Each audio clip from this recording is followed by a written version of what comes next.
Hallå welcome to my channel. I'm Jonathan Reaction video. This time I'm checking the pitch meeting for Superman 2. So, you have a new Superman movie for me? Yes, sir, I do. I was thinking we call it Superman 2.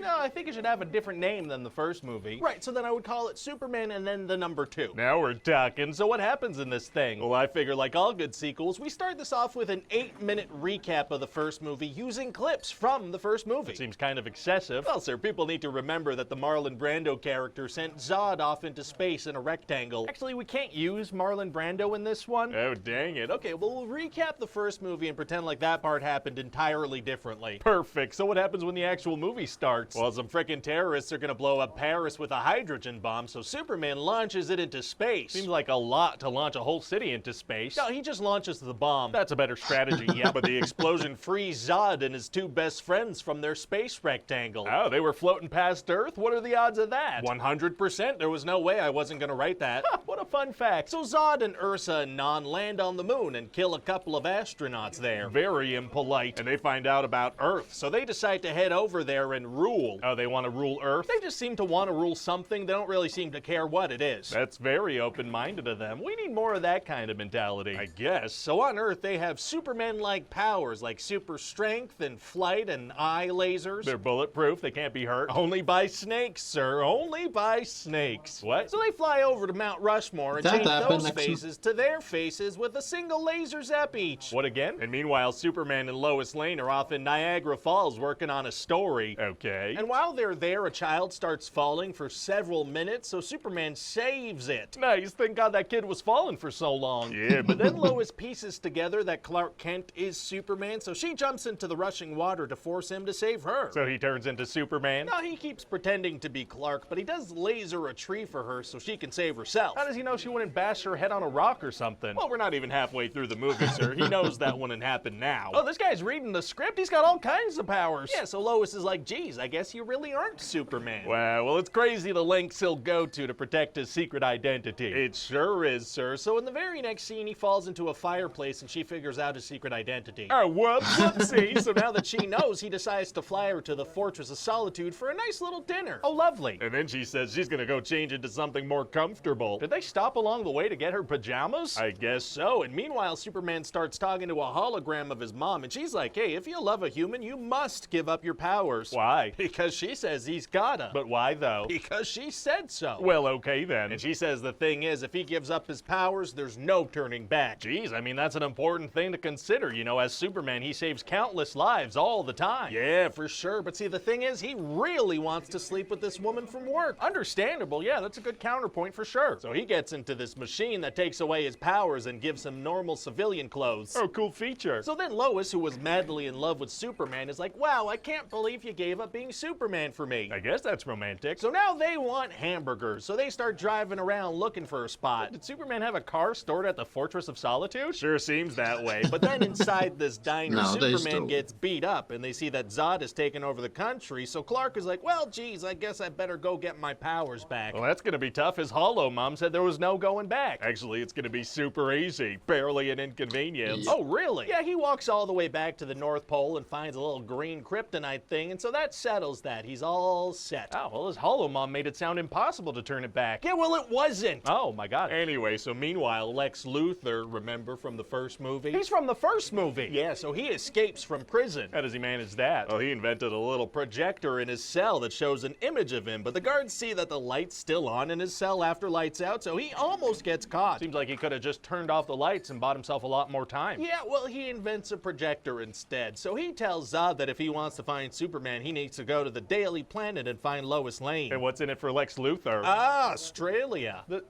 Okay. So Zod goes to the Daily Planet and Superman shows up to save the day. Oh boy. So they fight for a little bit and Zod realizes that Superman's weakness is that he cares about people. He does. So the bad guys use their powers to start blowing everybody in the streets. Oh! That sentence would have been a lot clearer if there was like a clip playing over me so you could see what I was talking about. That'd be nuts. Anyway, then Superman lures them to the Fortress of Solitude. Luring people to your lair is tight. And they do some more fighting there. They multiply themselves. Superman throws a plastic S at one of them. He has the power to throw plastic S's. Yes, sir. As a child of Krypton, sometimes he can throw a cellophane logo at people. Well, okay then. And then Superman's gonna make them all think that he's getting into the machine that takes away your Superman powers, but in reality, he reversed the machine to take away their powers if they're outside of it. Oh, so Zod and his buddies get some normal civilian outfits? Now they just lose their powers. Oh, so then they murder the bad guys and save the day. Oh my god. But now Superman decides he doesn't want Lois knowing his secret identity, so he gives her a big kiss that wipes her memory. A memory wiping kiss, huh? That has some pretty messed up implications. No, it doesn't. Yeah. And oh, by the way, there's a picture of Bill Cosby hanging on the wall at the Daily Planet. Why'd you bring that up? I don't know. So what do you think? Well, it sounds like a movie. Do you think people will be mad about Superman killing Zod, though? Why would anyone get mad at something like that?